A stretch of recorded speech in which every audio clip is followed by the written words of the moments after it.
원장님, 네. 저희가 이제 매번 슬개골 탈구 수술을 할 때마다 저도 같이 옆에서 볼 때마다 느끼는 건데 수술 자체가 좀 슬개골 탈구라는 게 어렵고 복잡한 것 같아요. 네. 알면 알수록. 네. 처음엔 좀 단순하게 슬개골이 빠지지 않도록 원리적으로만 간단하게 생각을 했었는데 네. 수술 같이 들어갔을 때 옆에서 보면서부터 아 매번 똑같은 수술은 없구나 네. 라는 걸 느껴서 좀 어떤 게 좀 다를까요?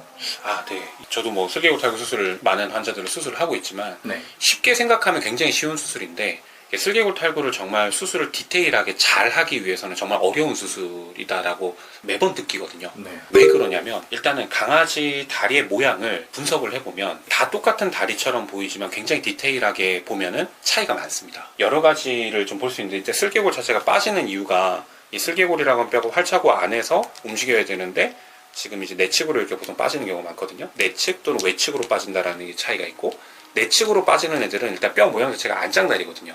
근데 안짱다리 때문에 그 슬개골이 빠질 수밖에 없는 구조적인 각도로 태어난 거죠. 네. 근데 요것만 교정을 하는 경우가 일반적인 병원에서 수술하는 경우인 것 같아요. 근데 저희가 보는 거는 수술하고 나서 자연스럽게 편하도록 걷게 하는 게 목적이잖아요. 네. 근데 안짱다리가 좀 각이 좀 얼마나 큰가 이런 거를 일단 먼저 봐야 되고 그 허벅다리 뼈가 있고 정강이 뼈도 있거든요. 네. 근데 허벅다리 뼈가 얼마나 휘었는가 그게 만약에 안짱다리로 휘게 되면 반대로 경골이라고 하는 정강이 뼈는 또 반대쪽으로 휘는 애들도 있거든요. 그리고 성장을 하는 과정 중에서 안짱으로 휘고 경골은 바깥쪽으로 휘고 이런 이게 페모랄 바루스라고 하고 티비아 벨거스라고 하는데 그거만 있는 게 아니라 대퇴골 자체가 축이 틀어지면서 자라는 애들도 있고요. 네. 그래서 이거 페모랄 토션이라고 하거든요. 뭐 안테 버전, 뭐 레트로 버전 이런 식으로 뼈의 모양에 따라서 그거에 따라서 사람 같은 경우는 다리를 약간 안짱으로 걸으시는 분들도 있고 반대로 레트로 버전 같은 경우는 약간 팔자로 이렇게 걸으시는 분들도 있거든요. 그게 강아지들도 있어요. 그래서 페모랄 토션이라고 하는 그 각도 그리고 경골 쪽의 토션, 티비아 토션 그러니까 정강이 뼈가 이렇게 성장을 하는 과정 중에서 그냥 일자로 쭉 자라면 괜찮은데 자라다가 비틀려서 자라는 경우가 있거든요. 그런 경우에도 수술하기가 굉장히 까다로워져요. 그래서 결국에는 바루스, 벨거스, 티비아 토션 그 다음에 슬개골이 빠지면서 티비아 자체의 로테이션 이런 다양한 각도들이 있어요. 그 각도를 하나하나 보정을 해줘야 되고 그리고 그거를 또 3D화 시켜서 수술을 해야 되다 보니까 예, 슬개골 탈구라고 하는 수술이 쉬운 수술이 아닌 거죠. 화면상에서 한번 보여드리면 네. 지금 보시게 되면 전반적으로 대퇴골이라고 하는 허벅다리 뼈죠. 네. 허벅다리 뼈가 지금 이게 30% 50% 정도에서 이제 선을 그었을 때 축을 하나를 그었을 때 그리고 여기 밑에 쪽에 콘다일 쪽에 두 점을 그어서 그 선을 그었을 때 여기 이제 ALDFA라고 하는 각도가 나오거든요. 네. 이 각도가 애들마다 달라요. 이 각도가 많이 기울어 있는 애들일수록 대퇴골 자체가 이제 안짱다리라는 뜻인 거거든요. 네. 이 기울어 있는 만큼은 아무래도 다리를 얘가 평행이 될 때까지 다리를 벌리고 걸어야 되다 보니까 그런 경우에는 다리를 무릎을 점점 아무래도 벌려서 걸을 수밖에 없거든요. 네. 그러면 여기가 이제 안짱다리가 되는 거고 자 그리고 그 각도만 있는 게 아니죠. 뭐 메카니컬 한 이런 각도도 있고 메카니컬한 ALDFA 각도도 있을 거고 그 다음에 콕소 발각, 콕소 바라라고 해서 대퇴골이 얼마나 위쪽으로 이렇게 치고 올라가 있는가 아니면 이렇게 90도로 꺾여 있는가 요거에 따라서도 슬개골 탈구에 대한 그런 그 기저 원인이 되거든요. 그것도 애들마다 다 달라요. 네. 그리고 약간 이제 안테 버전, 레트로 버전이라 그래서 대퇴골을 위에서 봤을 때 골두가 항하는 과정과 지금 이 두 점과 그 여기 대퇴골두 여기를 위에서 이 방향에서 이제 밑으로 내려본 거죠. 네. 그렇게 봤을 때 대퇴골두가 축을 이루는 방향과 그리고 콘다일 두 점 여기가 그 이루는 각을 옮겨서 봤을 때 이 각도 이걸 이제 안테버전 앵글이라고 하는데 이 안테버전 앵글에 따라서도 다리의 모양이 바뀌거든요. 자 그러면 여기서도 지금 이미 각도가 콕소 바라, 콕소 발가 하나 있죠. 네. 그 다음 이 뼈가 얼마나 휘었는지 페모랄 바루스를 평가하는 ALDFA라는 각도가 있죠. 그 다음 위에서 봤을 때 이제 안테버전 앵글이 있죠. 대퇴골만 하더라도 지금 세 가지의 각도가 있는 거거든요. 이게 애들마다 다 달라요. 네. 그러면 이걸 또 3D화 시키기가 쉽지가 않죠. 네. 그리고 두 번째로 경골 쪽에서도 보면 반대로 아까 대퇴골 쪽 자체가 안짱으로 휘어있는 여기 경골이 정강이 빼고 위쪽에 이제 대퇴골이 있을 텐데 대퇴골이 만약에 안쪽으로 휘었다. 그럼 얘는 바깥쪽으로 휘거든요. 네. 그걸 평가하는 게 이제 메카니컬 PTA라고 저희가 표현을 하거든요. MPTA, 메디알 프록시말 티비아 앵글이라고 표현을 하는데 요 각도에 따라서 이 각도가 얼마나 되는가 그걸 봐야 되는 거죠. 네. 근데 또 반대로 어떤 아이들은 아까 ALDFA라고 하는 대퇴골은 많이 휘어 있는데 얘는 별로 안 휘는 애들이 있어요. 그러면 다리 모양이 완전히 안짱다리가 돼버려요. 네. 뒤에서 봤을 때. 반대로 얘는 좀 만약에 각도가 휘었어요. 얘는 또 반대로 휘었어요. 그러면 얘는 전반적인 축은 또 일자가 맞아요. 그렇겠죠. S자 모양이긴 하지만 다리의 축은 맞게 되는 거죠. 네네. 반대로 대퇴골은 일자인데 얘만 바깥쪽으로 휘었어요. 그럼 어떻게 걸을까요? 다리를 굉장히 팔자로 돌아가서 걷는 거죠. 네. 휘었으니까. 네네. 그리고 여기서 또 하나를 더 봐야 되는 게 이 경골 자체가 비틀려 있는 애들도 있을 거거든요. 그쵸. 비틀려 있는 애들, 네. 이렇게 틀어져 있는 아이들 같은 경우도 있어서 그 틀어진 정도라고 하는 걸 이제 티비아 토션이라고 하는데 그런 애들은 또 발가락 자체가 바깥으로 많이 돌아가 있는 경우 있습니다. 네. 네. 그리고 또 봐야 되는 게 이 TPA라고 하는 각도가 있거든요. 경골에서는. 네네.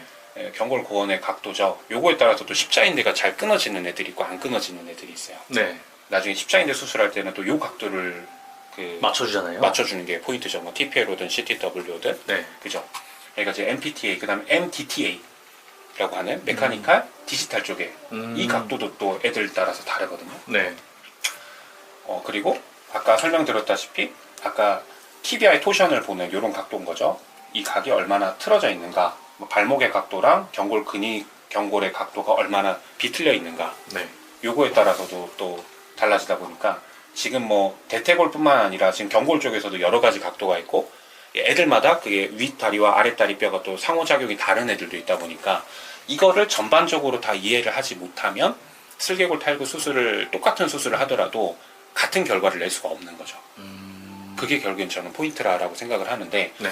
요즘에는 그래서 슬개골 탈구 수술을 할 때 그런 그러니까 일반적으로 슬개골만 안 빠지면 된다 이런 형태를 수술하는 게 아니라 대퇴골의 각도, 이 경골의 각도, 뒷다리의 전반적인 얼라이먼트를 저희가 맞춘다라는 표현을 쓰는데 그걸 맞추기 위해서 뭐 절골 수술을 하는 게 일단은 가장 포인트인 거죠. 네. 물론 대다수의 아이들은 일반적인 슬개골 탈구 수술만 하더라도 살아가는데 큰 문제는 없어요. 근데 각도가 비정상적으로 큰 아이들이 있거든요. 네네. 비정상적으로 다리가 안짱이라든가 반대로 정강이뼈가 너무 바깥쪽으로 휘어 있다든가 또는 아니면 비정상적으로 다리가 비틀려서 성장을 했다든가 네. 이런 애들은 단순하게 그냥 슬개골이 빠진다고 해서 슬개골만 수술할 게 아니라 그런 각 기형을 교정을 해주는 수술을 동시에 진행을 해야 그래야 수술 여유가 양호하다라고 네. 볼 수 있는 거죠.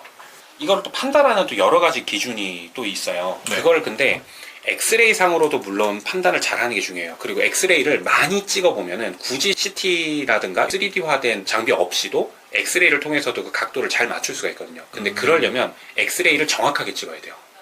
근데 정확하게 찍기가 어렵죠. 움직이고 있는 아이고 마취가 안 된 상황이고 그리고 각도를 진짜 엑스레이를 여러 장을 진짜 원하는 그런 컷을 얻을 때까지 각도를 찾아야 되니까. 네. 물론 일반적인 애들은 그렇게까지 할 필요는 없겠지만 근데 이제 디테일한 각의 기형이 좀 큰 아이들은 그런 교정을 해야지만 자연스럽게 걷게끔 할 수가 있다라는 게 포인트인 거죠. 네. 네. 저희도 뭐 그런 케이스들이 많이 있는데 그런 특수한 케이스에 대한 것들은 또 다음에 한번 기회가 되는 대로 어떻게 그 각도를 평가를 해서 어떤 수술 계획을 가지고 수술을 하는지 저희도 나름 그래도 수술을 좀 계획을 많이 하고 수술을 하잖아요. 네. 특히나 특수한 케이스 같은 경우나 좀 챌린저블한 그런 수술들이 가끔 있죠. 네. 그런 애들은 이제 CT 촬영도 하고 CT 촬영을 하고 나서 이제 뼈 모양의 가이드를 만들거든요. 이런 형태이긴 한데요. 지금 보시면은 이제 3D 프린트를 통해서 이 뼈 모양을 실제로 이렇게 얻어내는 거죠. 그리고 이 뼈가 휘어 있는 이 V자 모양을 이제 가이드가 되는 거거든요. 이런 가이드를 활용을 해서 이제 뼈를 맞추는 수술을 하는 거죠. 이런 걸 적용을 해서 하면 아무래도 이제 그냥 일반적으로 저희가 지그나 이런 핀을 이용해서 하는 수술보다는 좀 더 정확도가 높아질 수는 있죠. 물론 지그를 통해서도 거의 비슷한 효과를 얻어내긴 하는데 좀 상용화되어 있는 걸 하면 좀 더 쉽게 수술 성공률을 좀 더 높일 수 있는 방법이 되니까 이런 방법들을 많이 최근에는 활용을 하고 있다. 라고 보시면 되고 물론 이걸 꼭 해야 된다라고 하기보다는 특수한 경우라든가 이런 경우에는 이런 장비들을 좀 이용을 해서 수술하면 좀 더 수술 결과가 좋아질 수 있다라는 부분이고 다리가 좀 심하게 이렇게 돌아가 있는 아이들도 있거든요. 네네.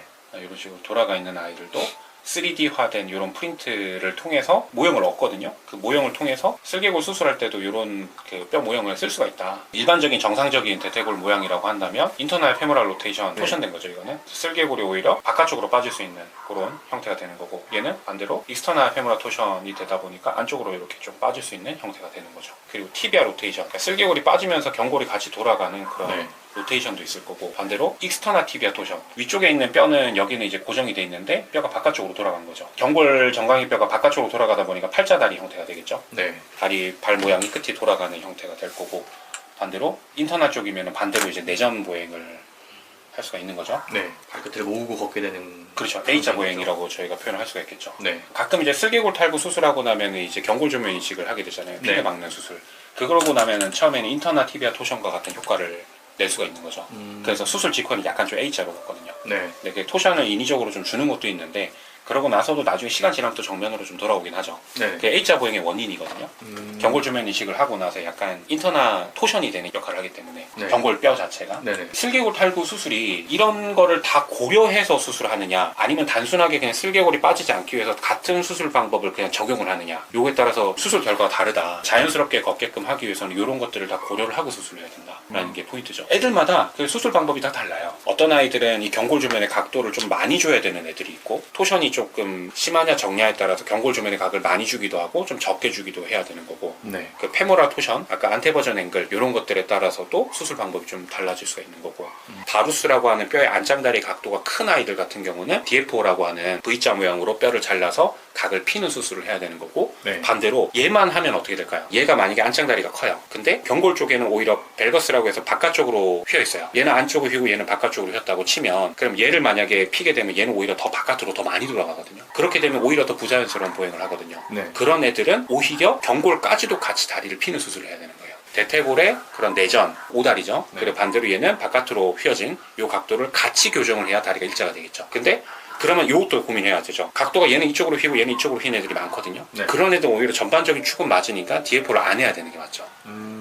절구를 하지 않고 그냥 전반적인 그런 대퇴사두근의 정렬만 맞춰주면 오히려 그게 더 자연스럽게 걸을 수 있거든요. 어떤 애들은 그리고 대퇴골 자체가 많이 휘었고 얘는 좀 덜 휘었어요.